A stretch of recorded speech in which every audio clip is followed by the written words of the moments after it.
ओम नमः शिवाय।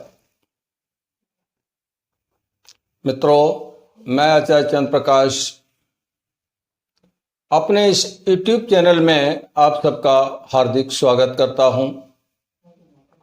आज मैं आपको बताऊंगा कि जब भगवान आपकी परीक्षा लेते हैं तो आपके साथ क्या होता है और वो कैसे परीक्षा लेते हैं आपकी। इस विषय पर आज चर्चा करूंगा। चर्चा करने से पहले मेरा निवेदन है कि जो लोग पहली बार विजिट कर रहे हैं चैनल को सब्सक्राइब कर लें, बेल आइकन को प्रेस कर दें, ऑल पर सेट कर लें ताकि आने वाली हर वीडियो का नोटिफिकेशन सबसे पहले मिल जाए। मित्रों, कभी कभी हमारे साथ ऐसा कुछ घटित हो जाता है, ऐसी भीषण आपत्ति आ जाती है, विशेष परेशानी आ जाती है कि हमें भगवान के नाम से ही अरुचि होने लगती है। ऐसे दुख आ जाते हैं, हम सोचने लगते हैं हम तो भगवान की पूजा करते हैं, उपासना करते हैं, फिर हमें दुख क्यों दिए जा रहे हैं, भगवान हमारे दुखों को काटते क्यों नहीं। और इसमें हम निराशाजनक स्थिति में पहुंच करके भगवान को ही कोसने लगते हैं कि तूने मेरे साथ ऐसा किया, तूने मुझे ये दुख दिया। बड़ी नासमझी है, बहुत नासमझी है ये। कभी नहीं ऐसा सोचना चाहिए। इस संसार में ऐसा कौन व्यक्ति है जिसे हमेशा दुख ही मिले हों, सुख न मिला हो, और कौन ऐसा व्यक्ति है जिसे हमेशा सुख ही मिले हों, दुख का सामना न करना पड़ा हो। इस संसार में दुख भी मिलते हैं, सुख भी मिलते हैं। कोई ज्यादा दुखी है तो कोई कम दुखी है, कोई ज्यादा सुखी है, कोई कम सुखी है। ये सब होता क्यों है? ये सब हमारे कर्मों के अनुसार होता है, क्योंकि हमारे कर्म ही हैं जो हमें दुख या हमें सुख देते हैं। भगवान हमें दुख या सुख नहीं देते। क्यों? गोस्वामी जी रामचरितमानस में कहते हैं,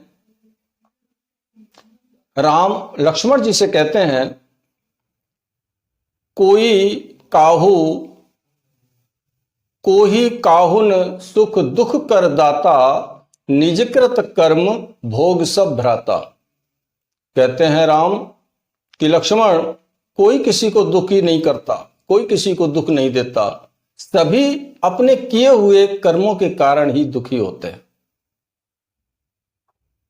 यह बात स्पष्ट हो जाती है कि हमारे प्रारब्ध कर्मों का ही हाथ होता है हमें सुखी या दुखी करने में।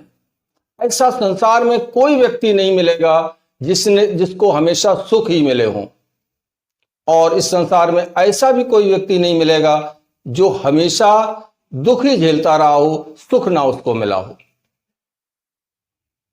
जब दोनों प्रकार के कर्म इकट्ठे हो जाते हैं तभी तो हमें मनुष्य का जन्म मिलता है। अगर हमें दुखी ही रहना है तो हमें मनुष्य से नीचे के जन्म दिए जाएंगे, और अगर हमें हमेशा सुखी ही रहना है तो हम देवता बन जाएंगे, दुख आएगा ही नहीं। तो मनुष्य का जन्म ही इसलिए हुआ है कि इसमें सुख और दुख दोनों ही भोगने पड़ेंगे। भगवान की पूजा करने का मतलब यह नहीं है कि हमारे ऊपर दुख आएंगे ही नहीं। दुख आएंगे, दुख तो हमारे कर्मों के अनुसार आएंगे ही आएंगे, लेकिन भगवान उन दुखों के लिए क्या कर देते हैं? जो होवे सूली सजा, कांटे ही टर जाए। अगर हमको फांसी लगनी है तो हमारे अंदर कांटा लगेगा और कांटे जितना ही दर्द होगा और कर्म कट जाएगा। भगवान की पूजा से यह होता है। भगवान की पूजा से ये नहीं हो सकता कि हम बीमार ना पड़े, हम दुखी ना हो, हमारे सामने कोई परेशानी ना आए, ये नहीं होता। और ये इच्छा भी हमें नहीं करनी चाहिए। यदि हम करते हैं तो ये हमारा अविवेक है, हम विवेक से नहीं सोच पाते।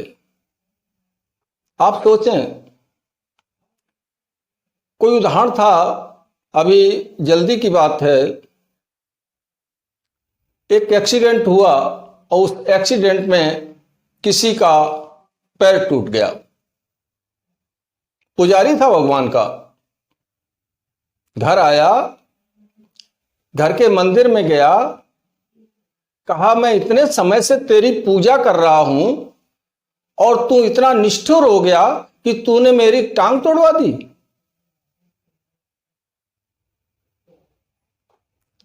देखिए कैसा भक्त है वो स्वार्थी भक्त है।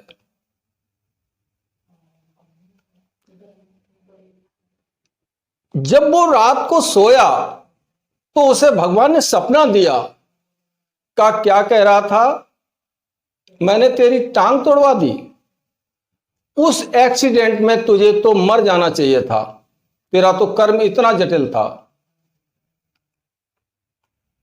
वो तो मैंने तेरी टांग तोड़वा करके इतने से ही निपटा दिया, ये ठीक हो जाएगी, लेकिन मरने के बाद जिंदा नहीं हो सकता था।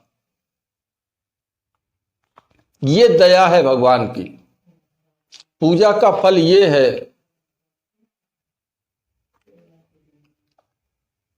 तो हमें हमेशा ये सोचना चाहिए कि हम क्या सोच रहे हैं, भगवान से क्या चाह रहे हैं। भगवान जब हमारी परीक्षा लेते हैं ना, तो कैसे लेते हैं, विचार करो। हम यात्रा पे जा रहे हैं, रेलवे स्टेशन पे है, एक हमारे पास सर्दी का मौसम है, हमारे पास कंबल भी है, लोई भी है। एक आदमी स्टेशन पर सर्दी से ठिठुर रहा है, हमारी नजर पड़ी, हमने उसको अपनी लोई या कंबल दे दिया। यह है भगवान की परीक्षा, आपने दे दिया है। भगवान ये आपको ये अवसर देना चाहते थे कि तू देखे कैसे मदद करता है। हम खाना खा रहे होते हैं बैठे, कोई भूखा आ जाता है, हमने अपनी थाली में से ही उसको, जो खा रहे थे, कुछ हिस्सा उसको दे दिया। ये है परीक्षा उसकी। कहते हैं ना कि अपने मुंह का निवाला भी दे दिया इसने। इस तरीके से वो हमें अवसर देते हैं, परीक्षा नहीं लेते हैं। भगवान परीक्षा लें और मनुष्य पास हो जाए, ऐसा हो ही नहीं सकता।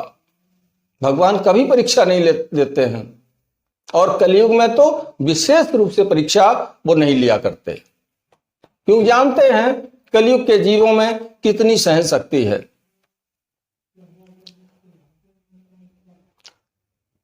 दूसरे अन्य जीव हैं, जीव जंतु हैं,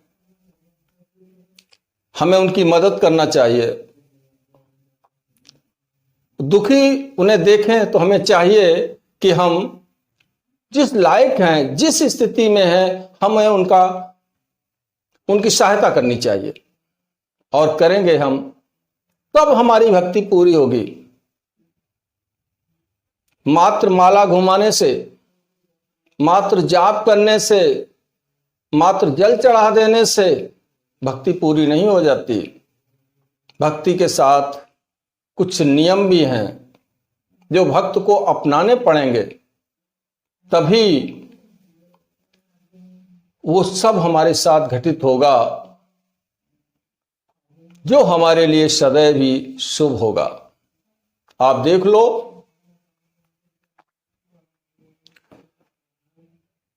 महाराज युधिष्ठिर भगवान कृष्ण साक्षात सामने थे, दर दर भटके, उन्होंने तो कभी नहीं कहा कि आपने हमारी मदद क्यों नहीं की, आप हमारे साथ रहे, आपने कभी मदद नहीं की, हमको 12 साल का वनवास हो गया। अरे कर्म किए थे ना, जुआ खेला था तो वनवास कौन भोगेगा? जुआ खेला था तो वनवास मिला। गाली द्रौपदी ने गाली दी थी तो द्रौपदी को बेइज्जत भी होना पड़ा।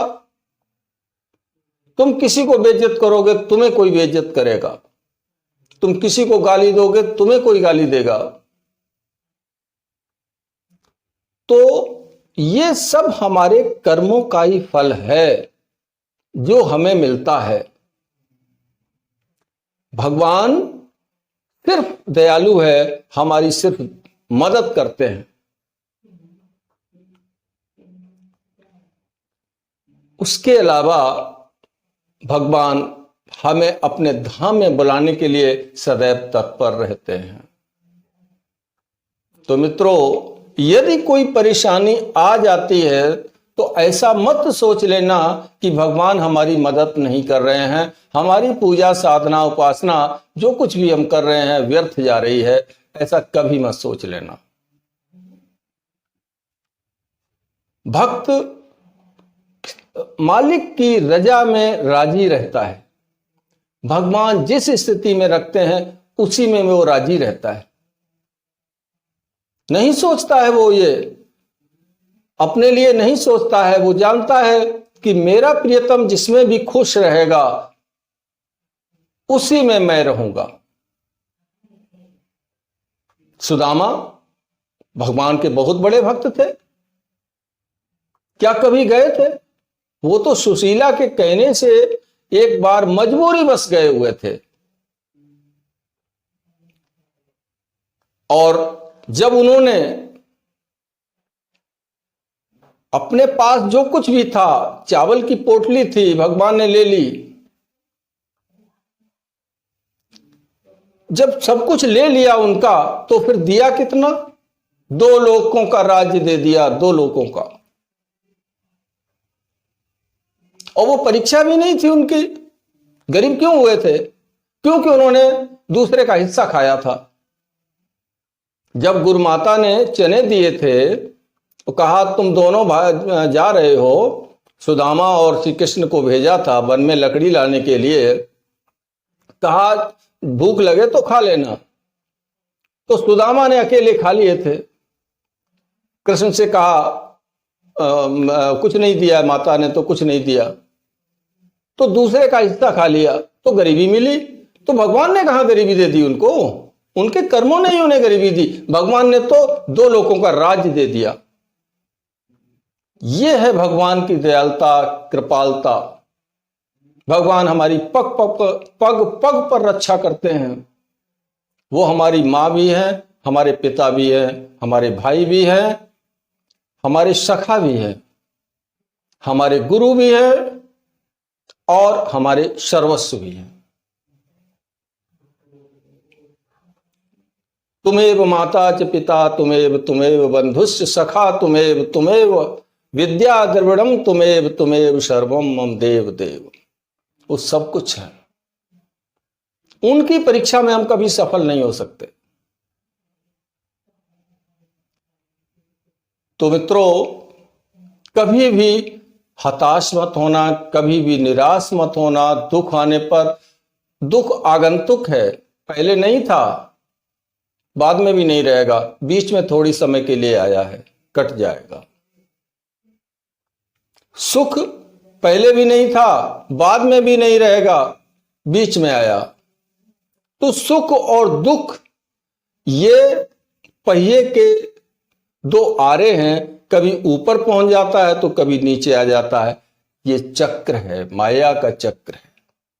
सुख दुख दोनों को छोड़ने के बाद जो बचता है वो सिर्फ आनंद होता है। भक्ति में आनंद है। भक्त को सिर्फ आनंद मिलता है। जिस भी स्थिति में होता है भक्त आनंदित ही आनंदित रहता है और रहना भी चाहिए। बस इसी भावना के साथ हमें अपने जो भी हमारे इष्ट हैं भक्ति करनी चाहिए। इन्हीं शब्दों के साथ मैं अपनी वाणी को विराम देता हूं। आशा करता हूं दी गई जानकारी आपको अच्छी लगी होगी। यदि अच्छी लगी है तो इसे लाइक कर दें और मित्रों में शेयर कर लें। चलते हैं, मिलेंगे अगले वीडियो में नई जानकारी के साथ।